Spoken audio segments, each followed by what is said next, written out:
உங்களுக்கு வந்து என்டர்டெயின்மெண்ட்னு போனேன்னா there is no entertainment there. For me entertainment is reading books or guiding students or helping people who come to me. என்னோட இப்போ கூட நடக்கிறவங்க, அப்பா கொஞ்சம் மழமாக போப்பா, உன்னோட ஸ்பீடில் என்னால் வர முடியாதுப்பா, என்னை விட much younger people have said that umpteen times still recently. அதனால் சாப்பாடுன்னா நீங்கள் என்ன பண்ணி எல்லாம் பண்ணி இங்கே வச்சா கூட எனக்கு வேணுங்கிறத மட்டும் நான் சாப்பிடுவேன். ஒரு பருக்க எக்ஸ்ட்ரா சாப்பிட மாட்டேன்.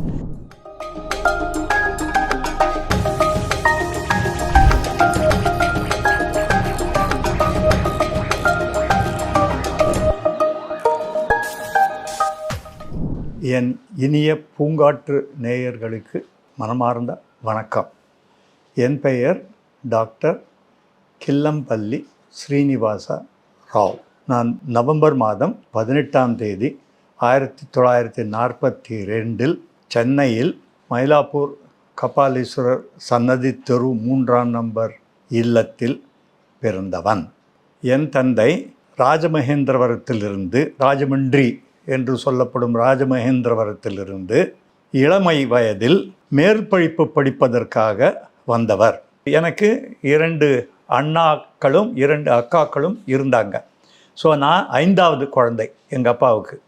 எனக்கு சின்ன வயசில் புறத்தப்போ இந்த கிளுகிழுப்பைன்னு சொல்லுவாங்க பாருங்கள், அது முதல் கொண்டு ஸ்பூன் எல்லாமே சில்வர், எல்லாமே எங்கள் அம்மா பண்ணி எனக்கு காமிச்சிருக்காங்க. பெரியவன் ஆனதுக்கப்புறம் அது பாருடா உனக்காக பண்ணினது, இந்த பால் டப்பா 2 ounce பால் பிடிக்கிற டப்பா முதல் கொண்டு எல்லாமே நாங்கள் வந்து உங்களுக்கு சில்வரில் தான் பண்ணியிருக்கோம் பாரு அப்படின்னு சொன்னாங்க.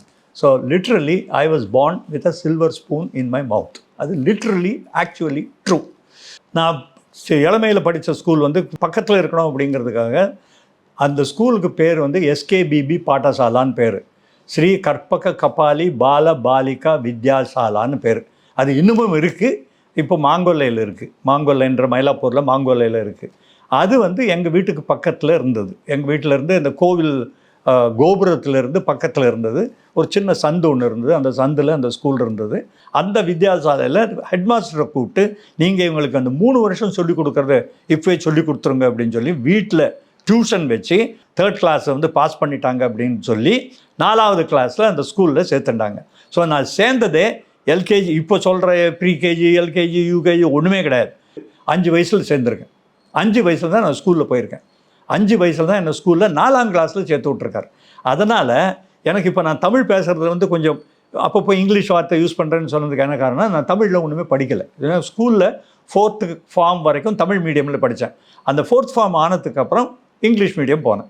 ஸோ அந்த ஹைஸ்கூல் படிக்கிற நேரத்தில் லாங்குவேஜ் மாறிடுது. So I change from Tamil medium to English medium. Final examination 1957ஆம் வருஷம் மார்ச் மாதம் 15ஆம் தேதியோ 20ஆம் தேதியோ இருக்கும். லாஸ்ட் எக்ஸாமினேஷன் எழுதிட்டு வந்திருக்கேன். எழுதிட்டு வந்ததுக்கப்புறம் எங்கள் அப்பா, இது வரைக்கும் நீ எவ்வளோ மார்க் வாங்கினேன், ஏன் குறைச்சலாக மார்க் வாங்கினேன், ஏன் அவன் பக்கத்து வீட்டுக்காரன் இவ்வளோ வாங்குறான், அவன் உன்னோட கிளாஸ்மேட்டெல்லாம் எவ்வளோ வாங்குறான், எவ்வளோ ஹையஸ்ட் மார்க், ஒரு கேள்வி கேட்காதவர் ஃபைனல் எக்ஸாமினேஷன் ஆனதுக்கப்புறம் எவ்வளோ மார்க் வாங்குவேன் அப்படின்னு கேட்டார். அப்பா ஒரு 300 மார்க் வாங்க, அது எழுதி கொடு அப்படின்னார். I was shocked. எழுதி கொடுத்தேன். ஏதோ டிஸ்ட்ரிபியூட் பண்ணி எனக்கு தெரிஞ்ச அளவு, இதில் இங்கிலீஷில் இவ்வளோ வாங்குவேன், தமிழில் இவ்வளோ வாங்குவேன், சம்ஸ்கிருதத்தில் இவ்வளோ வாங்குவேன், ஃபிசிக்ஸ் இது சயின்ஸில் இவ்வளோ வாங்குவேன், மேத்தமேட்டிக்ஸில் இவ்வளோ வாங்குவேன், சோஷியல் ஸ்டடீஸில் இவ்வளோ வாங்குவேன். 600 மார்க் 6 சப்ஜெக்ட்டுக்கு எழுதி கொடுத்துட்டேன். Sanskrit was the second language for us. எழுதி கொடுத்ததுக்கப்புறம் on the day when the result came, எனக்கு உள்ளூர பக்குன்னு அடிச்சுட்டு இருந்தது. ஸோ எனக்கு வந்து இங்கிலீஷ் வந்த உடனே தான் எனக்கு I was able to easily make a shift, mainly because grammar is very simple. வீட்டில் தெலுங்கு பேசுகிறது, வெளியில் தமிழ் பேசுகிறது, இதுவே ஒரு பிரச்சனையாக இருந்தது. வெளியில் போனால் தமிழ் தான் பேசுவேன், வீட்டில் வந்தால் தெலுங்கு தான் பேசணும், இதுவே ஒரு பிரச்சனையாக இருந்தது. சான்ஸ்கிரிட் செகண்ட் லாங்குவேஜ் வேறு இருந்தது. ஸோ இது எல்லாமே போய் எனக்கு வந்து இங்கிலீஷ் ஆஸ் அ மீடியம் வந்து தான் I was very comfortable at that time. So எங்கள் அப்பா கேட்டார் எவ்வளோ, 300ன்னு எழுதி கொடுத்துருந்தேன். So on the day when the SSLC register had to be received from the school, எனக்கு உள்ளூர பக்குன்னு அடிச்சுட்டு இருந்தேன். 300 வாங்குவேனா. So on the day when the results came, I was pleasantly surprised when I got 301 out of 600. So அது வந்து 301. அந்த 301 இப்போ வந்து உங்களுக்கு வந்து பெர்சன்டைல்னு சொல்லுவாங்க. பெர்சன்டைலில் பார்த்தேன்னா அந்த வருஷம் ஃபஸ்ட்டு மார்க்கு 427. 600க்கு 427 மார்க்கு தான் ஹையஸ்ட்டு.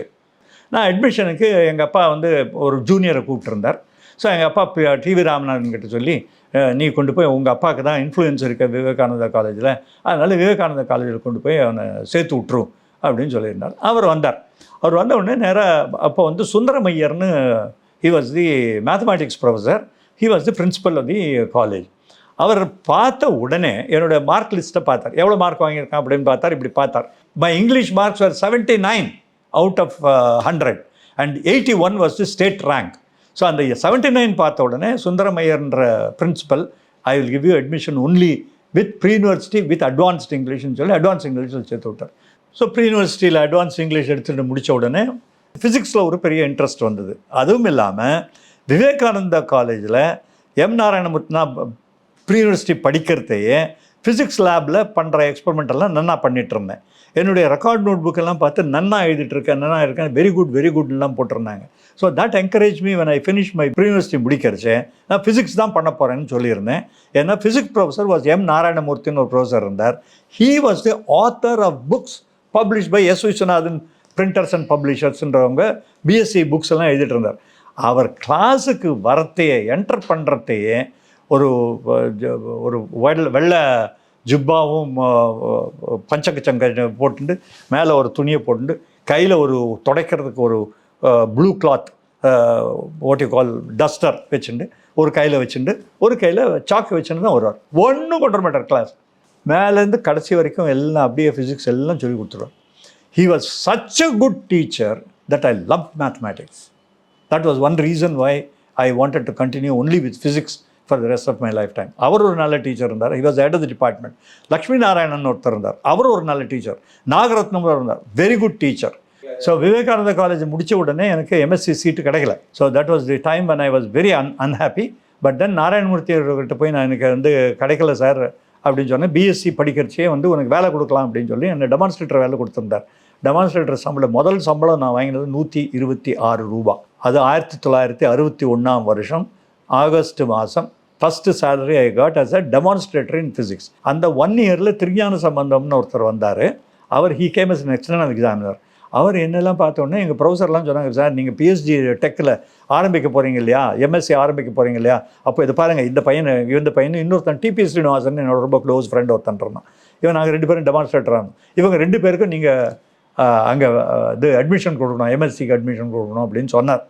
ஸோ அவர் சொன்னதுனால என்னோட பேர் வந்து அடுத்த வருஷம், ஒரு வருஷம் டெமான்ஸ்ட்ரேட்டர் ஆகிடுது, அடுத்த வருஷம் my name was there in PhD tech. முடித்ததுக்கப்புறம் நான் ரேங்க் வாங்கிட்டு வெளியில் வந்தவன். I got first rank from presidency college. I was first in presidency college. All the prizes in presidency college were awarded to me. April 30 நான் முடித்தேன் எக்ஸாமினேஷனை. ஒரு வாரம் அம்மா கிட்ட போய் ஒரு 10 ரூபா கொடுமா, நான் 3 மாதம் ரொம்ப கஷ்டப்பட்டு படிச்சேனுங்க, நான் என் ஃப்ரெண்ட்ஸோட நான் சிவாஜி கணேசன் 2-3 படம் பார்க்கணும்ப்பா அப்படின்னு சொல்லிட்டு 2-3 படம் போய் பார்த்துட்டு வந்தேன்.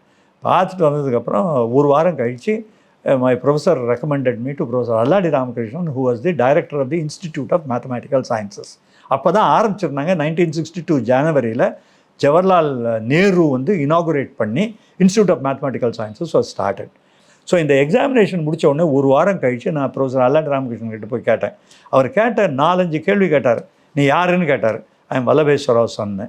அண்ட் ஐ ஆல்சோ டெல், எங்கள் அப்பா வந்து உங்கள் அப்பா தான் லாயராக இன்ட்ரடியூஸ் பண்ணார் கோர்ட்டில் அப்படின்னு சொன்னார். ஓ அப்படியா, சரி. அவர் அல்லாடி ராமகிருஷ்ணனுக்கு தெலுங்கு நன்னா வரும். ஸோ நான் தெலுங்கு பேசுகிறேன்னு சொன்னோன்னே that was a big advantage for me. 3வது, I had good marks and I was recommended very strongly by a professor. இப்போ அது சார் என்ன பண்ண போகிறேன் அப்படின்னு கேட்டார். எனக்கு தெரியாது சார், இப்போ தான் ஏப்ரல் 30 லாஸ்ட் எக்ஸாமினேஷன் எழுதியிருக்கேன், ரிசல்ட் வந்து ஆகஸ்ட்டில் தான் வரும், என்ன பண்ண போகிறேன். No, don't waste your time. திங்கட்கிழமை காலையில் எங்கள் இன்ஸ்டியூட்டில் வந்து sir, I am giving your research traineeship, 150 ரூபா உனக்கு நான் தரேன், நீ டோன்ட் வேஸ்ட் யுவர் டைம் அப்படின்னு சொல்லி, that is how I entered the institute of mathematical sciences in the year 1964 May 1st week. So 1972 சேர்ந்தவன், 30 வருஷம் சர்வீஸு. முதல்ல சேர்ந்தப்போ டெம்பரரி மெம்பர்னு தான் இருந்தது பேர். பட் அப்புறம் டிபார்ட்மெண்ட் ஆஃப் அட்டாமிக் எனர்ஜி 1972 நான் சேர்ந்தேன். Luckily 1974 department of atomic energy எங்கள் இன்ஸ்டிடியூட்டுக்கு ஒரு லிஃப்ட் கொடுத்தாங்க. எம்ஜிகே மேனன் வந்திருந்தார், பார்த்தாரு, குரூப் நல்லா இருக்குது, பில்டிங்கெல்லாம் நல்லா இருக்குதுன்னு சொல்லிட்டு we will give you சப்போர்ட்டுன்னு சொல்லி. ஆனால் என்ன சொன்னாங்கன்னா, உங்களுக்கு எவ்வளோ வேணால் நீங்கள் செலவு பண்ணிக்கோங்க, ஸ்டேட் கவர்மெண்ட் உங்களுக்கு 10 லட்சம் தான் கொடுக்குறேன்னு சொல்லியிருக்காங்க. அந்த பட்ஜெட்டுக்கு மேலே எவ்வளோ செலவாகிறதோ ரெசிடியூவல் ரெஸ்பான்சிபிலிட்டி அப்படின்னு சொல்லுவாங்க, அதுக்கு மேலே எவ்வளோ செலவாகிறதோ நாங்கள் கொடுத்துருவோம்னு சொன்னாங்க. That is how DIE entered in to the picture. So 74 இன்னைக்கு எங்கள் institute budget is above 75 crores. So I retired on 30th of November 2002. But அடுத்த நாள்லேருந்து எனக்கு ஒரு DST project, department of science and technology, அரசாங்கத்தினுடைய நம்ம நாட்டு அரசாங்கத்தினுடைய சயின்ஸ் அண்ட் டெக்னாலஜி டிபார்ட்மெண்ட், அவங்க வந்து எனக்கு ஒரு சப்போர்ட் கொடுத்தாங்க. 14 லட்சம் ரூபா ப்ராஜெக்ட்டு, 2.5 வருஷம். ஒரு பிஇ இன்ஜினியரிங் கம்ப்யூட்டர் சயின்ஸும் ஒரு எம்எஸ்சி இன் மேத்தமேட்டிக்ஸ் ஒரு கேர்ளும் 2 பேருக்கு சம்பளம் கொடுத்து 2.5 வருஷம் அவங்கள ஒர்க் பண்ண வச்சு ஐ brought out 2 CD-ROMs on the life and work of Ramanujam. அந்த சிடி கொண்டு வந்ததுக்கப்புறம் முதல் காப்பியை நாங்கள் எல்லாம் சொல்ல முடியாது, நீ பண்ண இவ்வளோ நன்னா பண்ணியிருக்கேன்னு சொல்லி ரிவ்யூ எல்லாம் ஆனதுக்கப்புறம் முதல் காப்பியை அப்துல் கலாம் அவருக்கு நேரில் நான் கொடுத்துருக்கேன். என்னுடைய விருப்பம் எல்லாமே இன்னும் சில காரியங்கள் எனக்கு மண்டையில் இருக்குது. இது வந்து நான் மோடி வரைக்கும் போகணுன்ற ஒரு விருப்பம் இருக்குது. ஆனால் எனக்கு மோடிக்கு நேராக போய் பார்க்குறதுக்கு ஒரு அவகாசம் இன்னும் கிடைக்கல. அது எதுக்குன்னு சொன்னேன்னா, இந்த நாட்டுக்கு நல்லது செய்கிறதுக்காக தான் அவர்கிட்ட சில ஐடியாஸை நான் கொடுக்கணும். ஏன்னா கவர்மெண்ட் வந்து காசு கொடுத்தா கூட அதை இம்ப்ளிமெண்ட் பண்ணுறதுல தான் நம்ம ப்ராப்ளம்ஸே இருக்குது. எவ்வளவு பணம் இருந்தாலும் அதை சுழற்றுறதுக்கும் திருடுறதுக்கும் ஆட்கள் இருக்காங்களே தவிர, நான் வந்து என்னுடைய பணத்தையும் சேர்த்து செலவு பண்ணி பண்ணுறேன் அப்படிங்கிற ஆட்கள் கிடையாது. நான் உடல் நலம் ரீதியாக வந்து என்ன சொல்லுவேன்னா, B a vegetarian. That is அந்த மேட் கவ் டிசீஸ் வந்ததுக்கப்புறம் தான் வெள்ளக்காரனுக்கு மாமிசத்துலேருந்து உங்களுக்கு நிறைய டிசீஸ் வரும் அப்படிங்கிறது அவனுக்கு மேட் கவ் டிசீஸ்னு வந்தது பெல்ஜியமில். அது உங்களுக்கு தெரிஞ்சுக்கிறதுக்கு சான்ஸ் இல்லை. நான் பெல்ஜியம்லேயே இருந்து 4 வருஷம் இருந்துருக்கிறதுனால எனக்கு அந்த ஹோல் டீட்டெயில் தெரியும். அதுக்கப்புறம் தான் வந்து வெஜிடேரியானிசம் நல்லது அப்படின்னு வெள்ளைக்காரனும் மாமிசம் சாப்பிட்றவங்களும் உணர்ந்தாங்க. ஆனால் இது நம்ம கல்ச்சரில் இருக்குது. முக்கியமாக சாப்பாடு. நான் வெளிநாட்டுக்கு போய் இத்தனை வருஷம் நான் வெளிநாட்டில் போனாலும் 2 சமாச்சாரம் எங்கள் அம்மா சொன்னதுனால, ப்ராமிஸ் பண்ணதுனால நான் பண்ணலை. 1, நான் வெஜிடேரியன் சாப்பிட மாட்டேன். 2, ட்ரிங்க் பண்ண மாட்டேன். பியர் கூட சாப்பிட்டது கிடையாது. ஓகே, அதனால் எனக்கு பேட் ஹேபிட் கிடையாது. எங்கள் அண்ணா வந்து ஸ்மோக்கராக இருந்தான். அதனால் அவன் 74, 75 வயசுலேயே அவன் தவறி போயிட்டான். எனக்கு ஸ்மோக்கிங் பிடிக்காது, அதனால் நான் ஸ்மோக் பண்ணது கிடையாது. So I do not have any bad habits. இப்போ தான் கொஞ்ச நாளாக வந்து முட்டி வலி இருந்தது. நான் கொஞ்சம் முட்டி வலிக்கிறதே வயசாகிடுச்சோ அப்படின்னு நினச்சிட்டு இருந்தேன். என்னோட இப்போ கூட நடக்கிறவங்க, அப்பா கொஞ்சம் மழமாக போப்பா, உன்னோட ஸ்பீடில் என்னால் வர முடியாதுப்பா, என்னை விட much younger people have said that umpteen times still recently. இப்போ வந்து ரீசண்டாக எனக்கு ஒரு இடது கால் முட்டி வந்து எங்கேயோ ஸ்ப்ரெயின் பண்ணிட்டேன், வலியாக இருந்தது. ஏன் வலியாக இருக்குது அப்படின்னு சொல்லிட்டு நான் போய் டாக்டரை போய் கேட்டேன். டாக்டர் எல்லாம் பார்த்துட்டு, சார் 40 வயசுக்கு இருக்க வேண்டிய நீ உங்களுக்கு இருக்குது, உங்கள் நீ ரொம்ப பர்ஃபெக்டாக இருக்குது, நீல ஒன்றுமே பிரச்சனை கிடையாது. ஏன்னா வெயிட்டும் இதே 53, 54 வெயிட்டில் 30 வருஷமாக இருந்திருக்கேன். வெயிட்டும் மாறலை. அதனால் சாப்பாடுன்னா நீங்கள் என்ன பண்ணி எல்லாம் பண்ணி இங்கே வச்சா கூட எனக்கு வேணுங்கிறத மாத்திரம் நான் சாப்பிடுவேன். ஒரு பருக்க எக்ஸ்ட்ரா சாப்பிட மாட்டேன். I would rather under eat then over eat. எவன் ஒருத்தன் காலையில் எழுந்து சாயங்காலம் படுக்கிற வரைக்கும் நீங்கள் டிவியே பார்த்துட்டு இருக்கிறவங்க நிறைய பேர் இருக்காங்க. சீரியலை பார்க்குற பைத்தியங்கள் நிறைய பேர் இருக்காங்க. நான் ஒரு சீரியலும் பார்க்க மாட்டேன். Because it is waste of time. அரை மணி நேரத்தில் இன்னொரு குடும்பத்தில் என்ன நடக்கிறது அப்படிங்கிறத மண்டையில் வச்சுட்டு எனக்கு why should I clutter my head with all the nonsense of trivial writers. அதுவும் இன்னும் பெருசாக ஒன்றும் இருக்காது. எல்லாமே 3-4 தீம் தான் இருக்குது. இதை தான் மிக்ஸ் பண்ணி டிபாஷரி இவன் பண்ணுறது எல்லாம் கெட்டது தான் சொல்லிக் கொடுக்குறாங்க. நீங்கள் டிவியை பார்க்கணும் அப்படின்னு நினைக்கிறது, டிவியில் இருக்கிற ப்ரோக்ராம் எல்லாமே காலையில் 6 மணிலேருந்து அடுத்த நாள் காலையில் 6 மணி வரைக்கும் cinema cinema cinema cinema cinema cinema cinema cinema cinema கச்சேரின்ற கான்செப்டே போயிடுது. உங்களுக்கு வந்து என்டர்டெயின்மெண்ட்னு போனேன்னா there is no entertainment there. For me entertainment is reading books or guiding students or helping people who come to me. இப்போ கூட என்னை வந்து நிறைய பேர் எனக்கு ஃபோன் பண்ணி, இப்போ ஒருத்தர் IRS இந்தியன் ரயில்வேஸில் பெரிய ஆள், அவர் வந்து ஃபோன் பண்ணி கேரளாவுக்கு போயிட்டு இருக்காங்க. ஒரு 8th ஸ்டாண்டர்ட் படிக்கிற குழந்தைக்கு ரொம்ப இன்ட்ரெஸ்ட் இருக்குது, நீ என்ன புத்தகத்தை சஜஸ்ட் பண்ணுற, அவளுக்கு மேத்தமேட்டிக்ஸில் ரொம்ப இன்ட்ரெஸ்ட் இருக்குது, அந்த 2 குழந்தைகளையும் ஆயிடுச்சுன்னு நான் உங்கள் வீட்டுக்கு வரப்போகிறேன், அந்த அம்மா வராங்க, குழந்தைகள் ஆயிடுச்சுன்னு வராங்க, அவங்களுக்கு நிறைய மேத்தமேட்டிக்ஸில் இன்ட்ரெஸ்ட் இருக்குது, ஐஐடியில் ஒரு ஒர்க் ஷாப்புக்கு போகிறாங்க, அவங்களுக்கு நீங்கள் என்ன மேத்தமேட்டிக்ஸில் நல்ல புக்ஸ் கொடுங்க அப்படின்னு கேட்டார். ஸோ நான் யோசித்து அவர்கிட்ட 2 புக்ஸ் சொன்னேன். அதே மாதிரி நிறைய பேர் என்னை வந்து ஏதாவது நீங்கள் சஜஸ்ட் பண்ணுங்கள் மேத்தமேட்டிக்ஸில் அப்படின்னு சொன்னால் 1, 2, 3 இன்ஃபினிட்டி பை ஜார்ஜ் கேமோவ், அது ஒரு ரொம்ப நல்ல புத்தகம் குழந்தைகளுக்கு படிக்கிறதுக்கு. 2வது ஒரு ஒரு லேடியை வந்து நம்ம நாட்டில் பெருசாக வந்து இது மேத்தமெட்டிஷியன்னு சொல்லுவாங்க, அவங்க மேத்தமெட்டிஷியனே கிடையாது. ஆனால் சகுந்தலா தேவி அப்படின்னா சில பேருக்கு அவங்க பெரிய கணித மேதைன்னு நினைக்கிறாங்க. She uses a principle called Trachtenberg principle, அதை வச்சு இது பண்ணுறாங்க. பட் அவங்களுக்கு பெரிய அவங்க எழுதின புத்தகங்கள், இந்த மாதிரி புத்தகங்கள் வந்து ஸ்டூடெண்ட்ஸுக்கு ரெக்கமெண்ட் பண்ணியிருக்கேன். ஸோ வணக்கம் நேயர்களே, இது வரைக்கும் நான் சொன்னது உங்களுக்கு விரும்பியோ விரும்பாமலோ நீங்கள் இது வரைக்கும் நீங்கள் கேட்டிருந்தேன்னா வணக்கம், தேங்க்யூ வெரி மச்.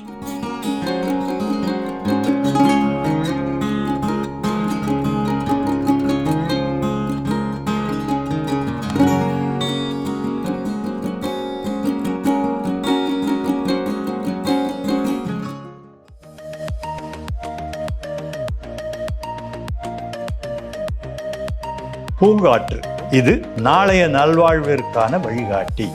தொடர்ந்து எங்களோட வீடியோக்களை பார்க்கறதுக்கு பூங்காற்று சேனலை சப்ஸ்கிரைப் பண்ணுங்க அண்ட் ஃபாலோ பண்ணிடுங்க.